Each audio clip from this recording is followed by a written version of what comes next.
चलो अब हम आगे के क्वेश्चंस लेते हैं अगले लेक्चर नंबर 9 में। जो भी अभी हमारे क्वेश्चन बचे हुए हैं वो हम ले लेते हैं। Find the maximum perimeter of the triangle whose base is a and vertical angle alpha.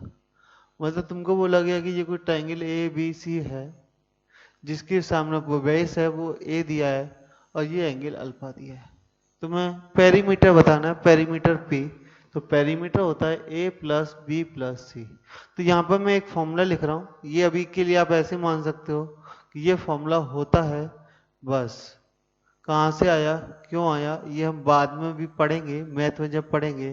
और सी के लिए साइन सी अपॉन, यहाँ पर साइड बी होगी, यहाँ साइड सी होगी, ये साइन रूल है और ये हमें पढ़ना ही पड़ेगा।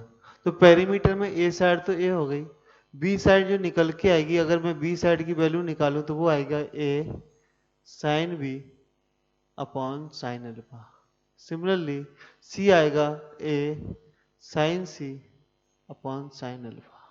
ये मेरा पेरीमीटर निकल के आया इस फॉर्मूले से। अभी के लिए बस मान लो कि ये फॉर्मूला होता है और इसके अलावा आपके पास या मेरे पास कोई और ऑप्शन नहीं है। तो ए अपॉन साइन अल्फा अगर मैं कॉमन ले लूँ तो ये हो गया साइन बी प्लस साइन सी।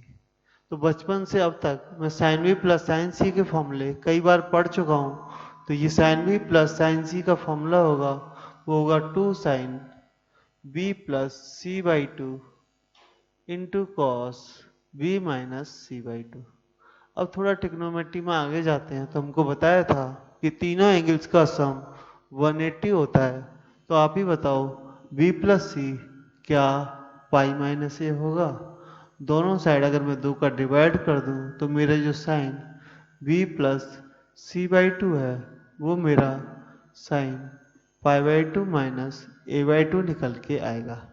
मतलब ये value sine cos A by 2 के बराबर होगी। क्लियर है? चलो तो यहाँ से आगे देखते तो A plus A upon sine alpha को लिखेंगे 2 sine alpha by 2 cos alpha by 2। Clear? चलो 2 sine B plus C by 2 हो जाएगा cos A by 2 into cos B minus C by 2। 2 cos से 2 और कॉस कैंसिल, तो ये आ गया A plus A cos B minus C by 2 divide by sine alpha by 2। अब आपकी मर्जी है कि इसे डिफ्रेंसिएशन से करना है या कॉमन सेंस से करना है। आप इस क्वेश्चन को कॉमन सेंस से भी सॉल्व कर सकते हैं। कैसे? ए कांस्टेंट है, ए कांस्टेंट है, साइन कांस्टेंट है। ये वैल्यू अगर 1 के बराबर हो जाए, मतलब बी बराबर सी हो जाए, तो ये वैल्यू 1 हो जाएगी। जो पी मैक्सिमम है वो कितना आएगा? वो आएगा A plus A upon sine alpha by 2। नहीं समझ में आया तो शायद इसे डिफ्रेंसिएशन कर लीजिए, वहां से भी आपका v बराबर c निकल के आए। चलो अगला क्वेश्चन नंबर 9 है। The bottom of the leg of 3 leg table are vertices of isosceles triangle with side 5 5 6 and leg are branch at bottom by the wire of the shape of y. Find the maximum length of wire. जैसे आपने tea table देखी, मान लो ऊपर एक tea table, इसके 3 पाए नीचे हैं, तो वो आपस में एक ट्राइंगल फॉर्म कर रहे हैं। वो आपस में क्या बना रहे हैं? एक ट्राइंगल फॉर्म कर रहे हैं, जिसकी एक साइड 5, दूसरी साइड 5 और तीसरी साइड 6 है। ठीक है, उनको वो वाई शेप में एक वायर से बांध दिया गया। वाई शेप में बांधने का मतलब है इस तरीके से एक वायर लिया गया, यहाँ से एक वायर लिया गया कि इन तीनों को हमने बांध दिया, वाई शेप में बांध दिया। ठीक है, तो बोला है कि लेंथ ऑफ वायर मैक्सिमम हो, इस बात के लिए क्या कंडीशन है? तो आप चाहें तो इस लेंथ को x मान सकते हैं। तो ये लेंथ कितनी होगी? 3 होगी, क्योंकि आइसोसेलेस ट्राइंगल है। तो ये आएगा रूट के अंदर, ये हो जाएगा 9 प्लस एक्स स्क्वायर, ये भी हो जाएगा 9 प्लस एक्स। क्लियर है? चलो अब बात करते हैं कि ऊपर जो लेंथ है वो कितनी होगी। ये लेंथ 3 है, ये 5 है, तो ओवरऑल लेंथ कितनी आती? 4 आने वाली थी, लेकिन वो 4 ना आके 4 माइनस एक्स होगी। ये 4 लेंथ पूरी होगी, पाइथागोरस लगा के देख सकते। चलो लेंथ ऑफ वायर को मैंने एल लिखा, तो 2 टाइम रूट के अंदर 9 माइनस एक्स वाई, ये इधर और इधर वायर लगा, प्लस 4 माइनस एक्स वायर ऊपर लगा। चलो एल का डिफ्रेंसिएशन करेंगे तो ये 2 तो ऐसे का ऐसा ऊपर आएगा minus x upon root 9 minus x square. यहाँ पर 2 आना चाहिए था, यहाँ भी 2 आता, वो मैंने डायरेक्टली कट कर लिया। 4 का डिफ्रेंसिएशन 0 माइनस 1 बराबर 0। क्लियर है? चलो इसे 0 के बराबर कर दिया तो एक्स अपॉन रूट के अंदर 9 माइनस एक्स स्क्वायर बराबर -1। तो चाहे तो -1 को माइनस इधर ही लिखा रहने तो ज़्यादा बेटर है। तो माइनस एक्स बराबर आ गया रूट के अंदर 9 माइनस एक्स स्क्वायर। इसे आगे सॉल्व करने पर ये आएगा एक्स स्क्वायर बराबर 9 माइनस एक्स स्क्वायर। तो एक्स स्क्वायर बराबर 9/2। तो एक्स की जो वैल्यू आएगी वो 3/√2 आएगी। 3/√2 वैल्यू आप यहाँ पर पुट कर दीजिए, आपको एल मैक्सिमम मिल जाएगा। चलो नेक्स्ट क्वेश्चन। चलो अब हम क्वेश्चन नंबर 10वां करते हैं। बोला है कोई कर्व है y बराबर e की पावर माइनस एक्स स्क्वायर। तो मैंने ये कर्व ऐसे ही रैंडमली ऐसे बना लिया कहीं भी, ठीक है, कोई भी कर्व है, इस पर कोई पॉइंट मैंने x लिया तो ये x, 0 हो गया, तो इसके अकॉर्डिंग ये पॉइंट आएगा x, e की पावर माइनस एक्स स्क्वायर। इन दोनों को ये मिला दें तो ये एरिया कैसा होना चाहिए, मिनिमम होना चाहिए। तो एरिया बराबर एरिया होता है कितना, एरिया का मतलब 1/2, बेस कितना है x, हाइट कितना है e की पावर माइनस एक्स। चलो अब इसे आगे सॉल्व करेंगे तो a डैश बराबर हाफ का तो कोई यूज नहीं है, ये तुम्हें पता है। तो a half into x into into को मैं डॉट से बना रहा हूँ, तो x ऐसे का ऐसा, इसका डिफ्रेंसिएशन आएगा -2x e की power minus x square plus x का डिफ्रेंसिएशन 1 e की power minus x square. Clear है? ये डिफ्रेंसिएशन आ गया, हाफ बाहर रहेगा, हाफ का कोई यूज नहीं है। इसमें से मैंने क्या किया, e की पावर माइनस एक्स स्क्वायर बाहर निकाला, क्योंकि आपको पता है dy/dx को 0 से इक्वेट किया जाता है। तो ये आ गया 1 माइनस 2x। क्लियर है? बराबर 0। तो पता चल गया आपको x की वैल्यू कितनी होनी चाहिए, हाफ। हाफ वैल्यू आप यहाँ पुट कर दिए, x की जगह हाफ, आपको आपका आंसर मिल जाएगा। चलो अब देखते हैं क्वेश्चन नंबर 11 में क्या दिया है, length of 3 side of trapeziums are equal. ये ट्रेपेजियम की 3 साइड इक्वल है। तो मैंने बचपन में पढ़ा था कि ऐसा कुछ ट्रेपेजियम होता है। क्लियर है? जिसकी ये साइड इक्वल है, ये साइड इक्वल है, ये साइड इक्वल है। ये साइड इक्वल नहीं हो सकती, ये आपको होता है। एंड ईच बिंग 10, मतलब ये 10 है, ये 10 है, ये 10 है। ठीक है, मैंने मान लिया सब 10 है तो ठीक है, अच्छी बात है। चलो अब आगे क्या बोला है, find the max area of trapezium. Trapezium का मैक्स एरिया निकालो। तो आपको एक अननोन तो मानना ही पड़ेगा जिसके रेस्पेक्ट डिफरेंशिएशन करें। नोट्स के अंदर मैंने थीटा से किया है, तो यहाँ पे मैं विदाउट थीटा सॉल्व करूँगा। चलो वो अननोन मैंने सोचा क्या मानूं, तो मैंने मान लिया कि ये लेंथ x है, ये लेंथ भी x ही होगी, ये लेंथ आएगी रूट के अंदर 100 माइनस एक्स स्क्वायर। तो एरिया ऑफ ट्रेपेजियम क्या होता है, 1/2 सम ऑफ पैरेलल साइड। तो वो वाली साइड कितनी है 10, ये वाली साइड कितनी है 10 प्लस 2x। देख लीजिए 10 plus 2x into height, height कितनी है, हाइट है 100 माइनस एक्स। क्लियर है? चलो अब आगे देखते हैं। तो ये इंटू का साइन है तो मैं इसे डॉट से बनाऊंगा ताकि आप x को और क्रॉस के साइन में गड़बड़ ना लगे। चलो अब मैं कर रहा हूँ एरिया का डिफरेंशिएशन। चलो ये 20 प्लस 2x है, मैंने अभी एरिया में 2 का सीधा डिवाइड कर दिया तो ये हो जाएगा 10 प्लस एक्स ब्रैकेट में, सॉरी रूट में 100 माइनस एक्स स्क्वायर। चलो अगली बार में 10 प्लस एक्स ऐसे का ऐसा, इसका जो डिफ्रेंसिएशन आएगा वो माइनस एक्स ऊपर, नीचे रूट के अंदर 100 माइनस एक्स प्लस अगली बार में 10 प्लस एक्स का differentiation 1 root 100 minus x square बराबर 0। तो यहाँ से क्या होगा, माइनस एक्स है, ऊपर मल्टीप्लाई कर लीजिए पूरा, तो ये आ जाएगा x 100x plus x square बराबर ये उस साइड चला गया है तो ठीक है, तो ये हो जाएगा 100 माइनस एक्स स्क्वायर। तो ये आ जाएगा 2x square plus 10x minus 100 बराबर 0।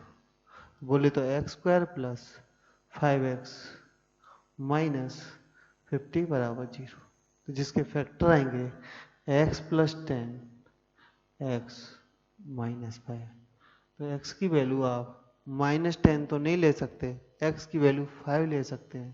तो यहाँ से आ जाएगा x बराबर 5। तो जो एरिया ऑफ मैक्सिमम है वो कितना होगा, तो 10 यहाँ कर दिया तो ये होगा 15 इंटू रूट 75।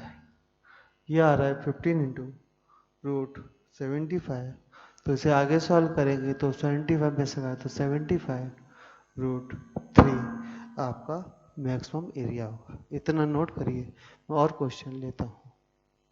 चलो अगले क्वेश्चन में उन्होंने बोला है कि एक 5.6 मीटर की एक ऐसी कॉलम है जिसके ऊपर 4 मीटर का एक स्टैचू लगा है। ठीक है, ये लेंथ है 5.6 जिस पर हमने 4 मीटर का एक स्टैचू लगाया गया, जो कि एक आदमी है जो कि ग्राउंड से ये कितना दूर है वो हमें निकालना है। ये एक आदमी है जो ग्राउंड से 1.6 मीटर की डिस्टेंस पे, तो 1.6 सही लिया है, ठीक है, जो कि स्टैचू को अच्छे से देख पाए, मतलब स्टैचू आंख पर बड़े से बड़ा एंगल बना पाए। क्वेश्चन का मतलब समझा रहा हूँ, ये थीटा कैसा होना चाहिए, मैक्सिमम होना चाहिए ताकि उसका व्यू अच्छा हो। उसके लिए मुझे ये एक्स निकालना है। क्लियर है। चलो तो मैंने फिलहाल यहाँ पे कुछ नाम देने पड़ेंगे, ए बी सी डी। ठीक है, चलो तो थीटा के लिए ठीक है, मैं इसको एंगल अल्फा मान लेता हूँ, इसको एंगल बीटा मान लेता हूँ। तो मेरा जो थीटा होगा वो थीटा होगा बीटा माइनस अल्फा। बीटा का मतलब टेन इनवर्स, बीटा का मतलब कितना आएगा मैं बता रहा हूँ, tan inverse this upon this. ये हाइट 5.6 थी लेकिन अब नहीं है, ये 4 बची, तो ये हो जाएगा 8 अपॉन एक्स माइनस अल्फा का मतलब होगा tan inverse 4y x. Clear है। आगे सॉल्व करने पर ये आएगा tan inverse 8y x minus 4y x upon theta की वैल्यू निकल रही है 1 प्लस m32y एक्स स्क्वायर। तो सॉल्व होने पर आएगा टेन इनवर्स, ऊपर बचेगा 4y एक्स बोले तो 4x, 4y एक्स बोले तो 4x, नीचे 32 प्लस एक्स। और थीटा मैक्सिमम होना चाहिए, मतलब थीटा का डिफ्रेंसिएशन, ये 1/1 प्लस थीटा का स्क्वायर, 1/1 प्लस थीटा का स्क्वायर। यहाँ पे इसका डिफ्रेंसिएशन करेंगे तो ये आएगा 32 प्लस एक्स स्क्वायर का होल स्क्वायर। तो यहाँ पर आ जाएगा 4 into 32 plus x square minus के 4x इंटू इसका डिफ्रेंसिएशन आएगा 2x बराबर 0। यहाँ पर हम क्या करेंगे, इसके न्यूमरेटर को 0 के बराबर इक्वेट करेंगे। तो यहाँ से कितना आएगा 32 इंटू 4 बोले तो 128 plus 4x square minus 8x square बराबर 0। तो 128 बराबर 4x स्क्वायर। तो यहाँ से हमारी एक्स स्क्वायर की जो वैल्यू आएगी वो कितनी आएगी, तो इसे मैं 4 से डिवाइड कर दिया 32 के बराबर आएगी। जब एक्स स्क्वायर की वैल्यू 32 आ रही है तो मतलब हमारा जो एक्स है, इस क्वेश्चन को मैं इधर कर रहा हूँ, तो यहाँ से मेरा जो एक्स है वो 4√3 होगा। तो मैं बोल 4√2 होगा। तो मतलब मैं बोल सकता हूँ कि जो आदमी है वो इधर से 4√2 डिस्टेंस पर हो तो उसका जो आंखों पे व्यू बनेगा वो बहुत अच्छा बनेगा। ठीक है, चलो आगे अगला क्वेश्चन देखते हैं। बोला lateral edge of rectangular pyramid. तो पहले मैं आपको पिरामिड पढ़ाता हूँ क्या होता है। तो जैसे कि हमारा एक रेक्टेंगल मतलब स्क्वायर टाइप जो शेप है वो नीचे होती है, ये चारों वर्टेक्स ऊपर आके मिले होते हैं। ठीक है, पिरामिड को मैं कैसे एक्सप्लेन करूँ, ये मान लो ये आपका मोबाइल है, ये आपको दिख रहा है, तो ये फिलहाल तो रेक्टेंगल है, ये मान लो स्क्वायर शेप में, अगर ये मोबाइल स्क्वायर शेप में हो तो इसके एक वर्टेक्स को ऊपर, दूसरे को ऊपर, तीसरे को ऊपर और चौथे को ऊपर, चारों को यहाँ मिला दिया जाए तो इसे क्या बोलते हैं, पिरामिड। तो नीचे का बेस मेरा अच्छे से नहीं बना है, आप बस समझ जाइए कि बात क्या हो रही है, बहुत जरूरी है समझना। तो ये चारों पॉइंट अगर ऊपर आके मिले तो इसे पिरामिड बोलते हैं। अब इसमें क्या बोला गया है, lateral side edge make angle alpha with the plane of the base, और इसकी जो लेंथ है वो भी दे रखी है ए सेंटीमीटर लॉन्ग।